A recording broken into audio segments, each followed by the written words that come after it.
Three, two, one, Larry. Hello, everyone. Welcome to our Big Idea podcast. Um, I have a lot of people that have told me over the years, man, really look like you're having fun. And I do. And the reason is not only do people pay me to be mentally unstable, but I get to meet some really cool people. And I think I can say without hyperbole, our guest today might be the most and best liked person in the business. I don't know anybody that doesn't like the guy or appreciate him. He's an amazing advertising guy, not good, amazing. And on top of that, he's a volunteer firefighter. If you Everybody should know him by now. If you don't, we have the pleasure of having Joe Jackson on with us. Joe, I gave you a little bit of an intro, but tell us a little bit about what you do, how you do it, how long you've been doing it, and thank you so much for your service with the fire thing. Gary Silman actually wanted to set something on fire just to make you feel more at home, but we vetoed it. I appreciate it. Thank you for the warm introduction. I appreciate it. It means a lot to me. And there's a lot. I'm surrounded by so many great people. So they make it easy for me to be nice because everybody's so nice to me. So I really appreciate that. But it's I'm coming to you. I don't know if this is the first one. I figured, what are you at 52 podcasts now? Maybe I'd be the first one from with a fire truck in the background. Okay, yeah. But you're clearly the first at something. You're the first at the fire truck. But that wins. That trumps everything. And and to say that the other night when it was cold and dreary and we were on the Lethal Sales, Joe was out shoveling, opening up fire hydrants in the town. What a guy. I mean, that's guys like that. You don't find many of them like that anymore. Yeah, fire hydrants by day, pickleball by night. So that was a great time. Kind of like the suburban Batman. He doesn't fight for a little pickleball, a little good service in the morning. Joe, tell us. I mentioned what a great advertising guy you are, and I sincerely mean it. And just before you answer, I prefaced it with a guy that's paid for a lot of advertising. Not only does he get results, he's just one of these people that's really easy to do business with because he cares about the people he does business with. So tell them a little bit, if they've never heard of you, which would be sad, what you do, how you do it, because we want to try to we're doing people a favor if we get you to help them. Oh, thank you. Yeah, Joe Jackson. I work for a company called JMG Marketing, and it's a great company. We specialize in automotive sales and service direct mail. So that's our specialty. That's been the specialty for 25 years. I've been here personally for 5 years, and it's been a great ride. So it's a great team. I can't do what I do without the most incredible team, and behind the scenes helping me to get everything done that I need to. But it's I've always loved direct mail. It's always been near and dear to my heart. My aunt and uncle, who I always wanted to emulate them, they met at an advertising agency called Benton and Bowles. So they were both copywriters. So I've always wanted to emulate them. And it just sort of set me on my path in advertising and as a copywriter. I spent 5 years as an advertising copywriter with a company called Doubleday Direct. It was book clubs. Remember those great cards you'd get in the mail? Joe, you're showing your age. Earlier, you disclosed you have an AOL account, and you just talked about two people meeting in person on a date. Man, whatever happened to that? It's unbelievable. Yes, I go way back. So it's but yeah. So that's how I got my start in advertising, and it was great. But 6 books for 99 cents. I wrote. The Mystery Guild was my club, so I wrote for all the mysteries. I wrote those little blurbs that made you want to read the book. I never read a mystery, but I was right. I was like, if this blurb is anything, or the book is anything like this blurb, it's going to be a bestseller. So, Joe, let me ask you a question. I know the results you've gotten and continue to get. There are certain people out there, and I love paper. My wife's always hollering because I'm writing everything down, and she likes to type everything. But in an age of AI and an age of so much digital stuff, why do you see, because I know my opinion, but yours is more important. Why do you see direct mail as still not only a contributor, but a vital contributor? Yeah. Oh, great question. I mean, there's a whole bunch of different reasons, but I really think one, it comes down to it's tangible, and you can hold it in your hand, and it's got a longer shelf life. It sits on the refrigerator, on the kitchen table. These are, but I think the tangibility is great. There are also studies too that say that you retain, and you can when you're reading things physically as opposed to on the screen. I mean, it's like I mean, pardon the expression, but it's a crude analogy, but drinking from a fire hose. I don't even know what the number is, 10,000, 50, how many thousands of ads that come rushing at us every day, hundreds by the minute. They're become immune. everywhere. We become immune. Yeah, Listen, you become blind to it. Joe, the good news is, by describing how important something tangible is, I believe you've picked up the gold market, but I think you've lost the crypto account. Yeah, it's floating. My whole retirement's floating in space, cyberspace somewhere. So but I think that those are the biggest things. And the thing that I love to say about direct mail is, and I think why it's so effective too, is we're friends, but and if I said, hey Larry, my house is your house, it's always open, come by anytime, you're not coming. If I send you an invitation in the mail for an event on a certain night, chances are you're coming. They've drastically improved. I think I'm going to see Larry that night. But no matter what, if it's just always an open invitation, people don't show. So I think that to me, that speaks volumes, and I think that that's one of the easiest ways I could break down to say that it's so effective. Let's invite our customers back.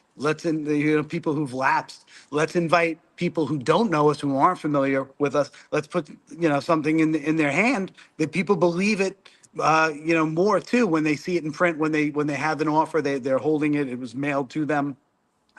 There's a bunch of different reasons, but I think that's the best thing I could say about it. And every fashion and every trend seems to go away, and then it seems to come back. So it's things that we write off or we think are in the past are just a prelude to the future anyway. Joe, everybody that knows you not only as a heck of a good guy and a great advertising guy, but as a volunteer fireman. What prompted you to get into it? Obviously, everybody appreciates your service. Tell us a little bit about that and why you enjoy it and how you got into it. It's funny, when I moved to the town that I'm in, I live in Shrewsbury, New Jersey. I moved on to a great little blue collar block, and there were two ex-chiefs who lived on my block, and one of them still there. The other one retired down to Florida, and another volunteer firefighter. And they were always just like, "Oh, you got to come down. You got to, you got to join. You got to join." So it was almost 10 years. I was like, yeah, eventually. And then 10 years ago, I was just, my friend was doing the academy, and I was like, all right, it's time, I should do it. But what I didn't know was that it was like 17 weeks. It was like serious. It's like legit. It's not like the Chiefs who I was telling you about. It was a weekend. It was like, all right, go ahead, go fight fires. They asked him a couple of questions, and they just sat him in a room. Now it's 17 weeks of just weekends, Wednesday, it was just amazing. A full day Saturday for 17 straight weeks. So it's like you're becoming a paid volunteer. People like to call them volleys, and they like to say things like we're not real firefighters, but everybody, all volunteers, they're real firefighters. They went through the training just like somebody who's in a paid city would go through. So, but what was your toughest drill? What was your toughest drill? Because I took it in Virginia, and I know a little something about firefighting. But what was the toughest one for you? I mean, they were all tough in different ways. Confined spaces are tough and things like that. But I gotta say, like, probably the most grueling was like just roof work and stuff like that, because I told you the other night on Lethal, I hate heights. So there were so many times that I had to go up on the roof, throw the roof ladder, go up in the bucket really high. And I was, but once you start doing it, you forget about it, fortunately. But yeah, anything that involving heights was always the toughest thing. Yeah, keep So him off the what ladder we're truck. basically learning here is Joe is a true hero, but if you are on a fire, run to the first floor or else you're in deep trouble. Yeah, I'll come get you out of the first floor. No problem. Hey, hey, I want to bring it back to some questions that I have for Joe. Sure thing. Joe, you've been selling paper advertisements to dealerships for how many years now? Wow. So I've been here for 5 years with direct mail, but I worked for the New York Daily News for 12 years. Yep. And before that, I worked for the New York Post for 2 years. So you've been in this arena for a while of classifieds for service and for inventory. Mm-hmm.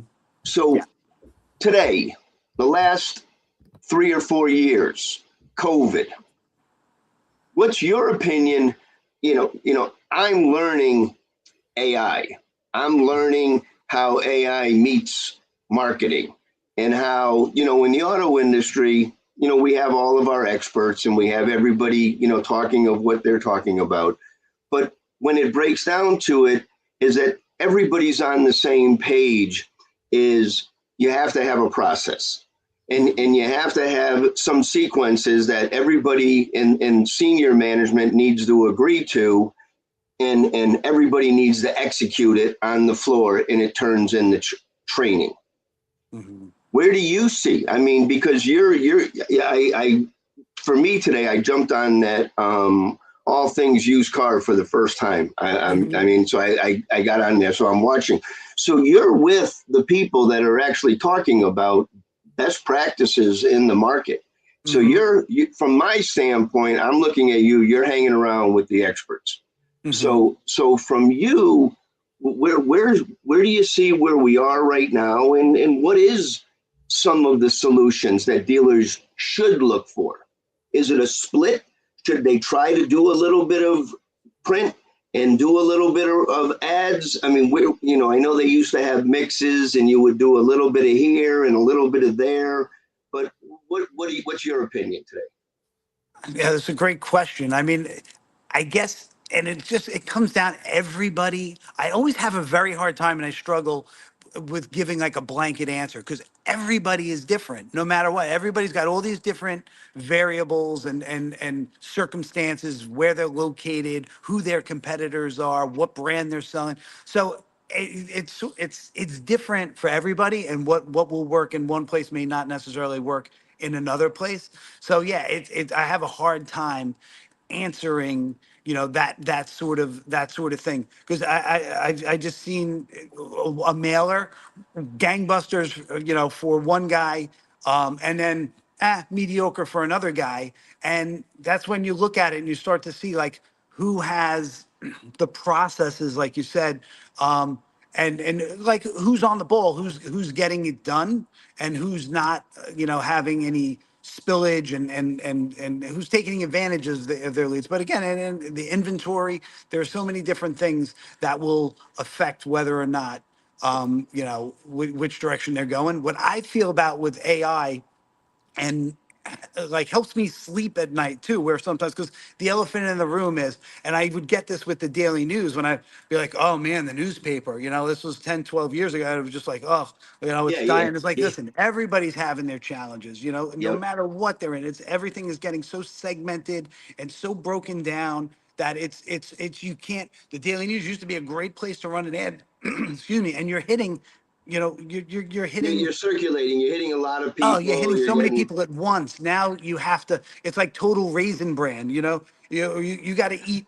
12 bowls of Raisin Bran to eat one, like you got to run 12 ads to run what one ad used to do for you back in the day, so, but what helps me too is it's simple. Like what I do is process oriented, there's a process, there's a system to it. And we make it very simple. Those people I was telling you about on my team that are in the back, where with dealers, I hear AI and I don't even know what AI means. There's so many, could be so many different, it's like somebody saying I do digital. It's like, well, what do you do with it? There's a million different things for digital. So I would just say with AI, it could be complicated. Here, we try to make it as easy as possible. It's as fast as possible. I could turn things around. Lickety split. You call me up. You want to do a mailer? It's Monday. I can get your data by Tuesday. I could run counts. I can have it out the door by Friday. And into the mail.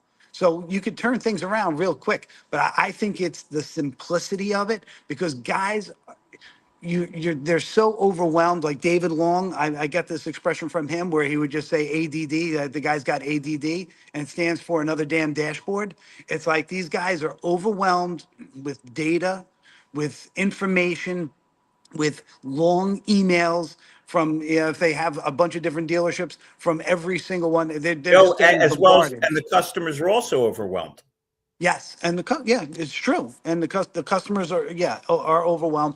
But I think all of that stuff, these guys are drinking from the fire hose. It's coming at them from all angles. So I like that I can do something, that is proven, it's effective. I provide at the end of every campaign. I do a sales match or a service match, depending, or both, if it's a sales and service campaign, that you could judge the ROI. I know everything, there's always going to be like shared attribution, and there'll be, but at least it's, these are the people I mailed, this is the time frame, this is who bought. And what also helps me is and we don't even talk about it, but a lot of times that cycle of people buying, and that's just in the month, that 60 days, 90 days, if I ran that match and I said, okay, I want to know, but extend it into the next month, there's still another 10, 15, 20 people who come in who didn't get it done the month prior, but they got that mailer, they bought later, the process started earlier. So there's even more than I'm reporting that's happening. You're absolutely right. There's so many variables. So I talk about, like, when I go into a store, is I want to blueprint it. I want to see what they're doing. So it sounds like what you do is that you listen, you know the demographics, you listen, and you're customizing it. And traditional selling still works. They still want to get a piece of paper and invite in. So, I mean, you're still seeing great results. How are you seeing subprime? Do you get involved in the marketing with the dealers to market for subprime, like during now, like tax season? Do you get involved there? Yeah, that's a great question. Yeah, we excuse me, we do some stuff. Sorry, I got a frog in my throat. We'll do special finance, and with special finance, what we usually do, like, that's like kind of a credit bureau information that we get based on either credit score, or if they're in a loan, like they may be in a high interest rate loan. I always find the loan mods, it's a tough thing to say. And what I always say to a guy, if this is our first mailer and we're sitting down, we're talking, and you go straight to special finance. It's like, listen, special finance, it's a mixed bag. Like, it could be off the charts one month, and it could be, terrible the next month. It's a mixed bag. But I think if you take a little piece and put it towards that consistently, you'll see consistent, more stable results. But if you throw out 10,000 pieces and then it's like you're just throwing it up in the wind. I'd rather stay more focused, stay with the registrations. A consistent, because you throw out a ton, now you got people getting upset because they can't get the help inside the store. It just creates too much of a circle. Oh yeah, it creates too much. But and that's the thing with the credit. It's the inconsistent results. Like, I have guys who we start out on a program just for registrations, just for, hey, I got guys who say, I hit my database all the time. I don't want to touch my database. Let's just do all conquest. And that's always a tough thing too, because when it's all conquest, you want to balance it half and half or a certain percentage with your lapsed customers or just for retention, it makes it more consistent. So it's tough, but I've had guys doing it for years, and we've added, usually if they're in a leasing market, we layer in a third of registrations, a third of people who are coming off lease, because we know those people are going to be in the market. If you're in an off lease market and you're not doing, and you're looking for mailers, I don't know why you wouldn't do, because you know those people have to make a buying decision in the next 6 months, 8 months, on whatever it is. You have flexibility with that scale. Get in front of them until they buy or they disappear. But that's the audience you want to get in front of, because they have to do something. And then I'll go to like loan mods or special finance, and I have those three components working together. And it's been you've been able to create success for your stores. Yeah. Hey, Joe, with it, it's almost like you'd be better off being a cop than a firefighter, because when they talk about how protective they are of their base, you almost want to put a light in their face and say, okay, what have you been doing with your base? Right. Are you marketing them? Are your people reaching out to them? I always say it's sad that our CSI is based around the dealer getting his money and the salesman getting their money and everybody getting their override, rather than, this is my customer, I definitely want to stay in touch with them, so they'll refer more people to me. Right. The guys will say, "Oh yeah, I'm hitting that. We're calling them. And I mean, I don't know how many people. I can't imagine that they're all picking up the phone. I mean, with the amount of spam calls, robocalls, all these things that you get, it's such a big number. But also, when I look at the data, a lot of guys, and I'm surprised by it, don't have as many email addresses in their DMS.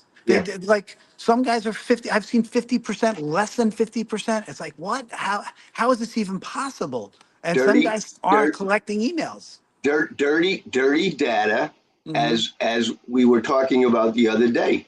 When some of the OEMs got to the point is that they weren't going to let the dealer RDR the car unless they had a VIN number. I mean, an email, and that was the only way management was able to get the people to do it, or they would have to threaten them that if you don't do it, we're going to hold your pay.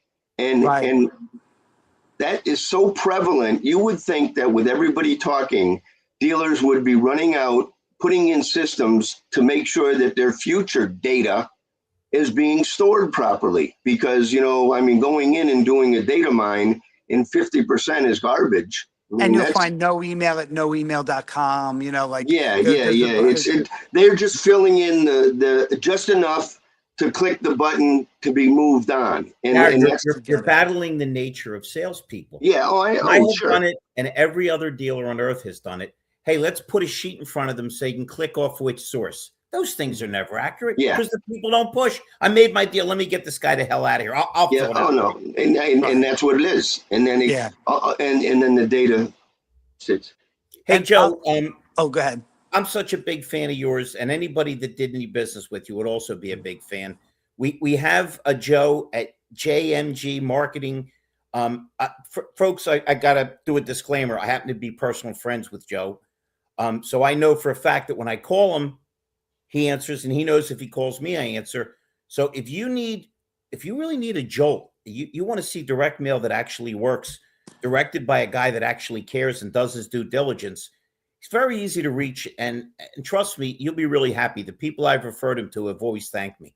Joe, do you have any thoughts, any last comments here? We like to keep it short so more and more people can see what you do and how you do it. This is great. I really appreciate it. I know usually the fly on the wall. So I'm kind of being like behind the scenes, but I appreciate you guys breaking me out of my shell, and I thank you. I feel so comfortable around you guys. And, no problem at all. And just so you know, Mike Larkin has locked his mother-in-law on the 4th floor. So God forbid, you can't say it wasn't your fault. You're not going up for the heights. Good idea, Larkin. It was kind of like two strangers on a train. I get it now. I just don't want to see part 2 of Joe and him wearing his hat. His Spider-Man hat. Yeah. I'll go get it. Yeah. Oh no. Okay. Hey, this is good. Here it is. This is a world exclusive. There we go. Nice. Oh, we love it. We love it. Hey, Did you go to the hockey game when in New Jersey they had a big hockey game the other day when the kid Hughes came back? Oh no, I missed it. Yeah, Jack Hughes, American hero. You had a kid from the Buffalo team was on the USA, and he talked, and they were out on the ice, and that little stadium was bouncing. They were. And then they gave Jack Hughes a cheap shot in the back. If you're oh yeah, hey, fame is fleeting, but remember, being nothing is forever. Never Joe, mind the back and the teeth. Yeah. Well, no, that was during the Olympics. I'm talking about this game back. Listen, Joe, we appreciate you. We'll point everybody in your direction. It was just great to get back on in a few months to follow up. But anybody listening to this, you want to give your business a jolt, Joe Jackson, you will not be sorry. Joe, on behalf of Mr. Silman, Mr. Larkin, we can't thank you enough for giving us some of your time. And keep up the great work. The community respects you and appreciates you. Oh, my pleasure. Thank you. Thank you all. I appreciate it. Talk to you guys soon. Hey, love you, brother. It's 44 degrees and sunny in Connecticut. So the winter is going to end. They put Punxsutawney Phil in jail for never letting him out again. And everybody have a great weekend. Good seeing everybody. And March is coming in like a lion. Let's do some business. I'm ready for it. All right. Yep. Thanks, All guys. right, everybody. All right, enjoy. Take it easy. Bye-bye.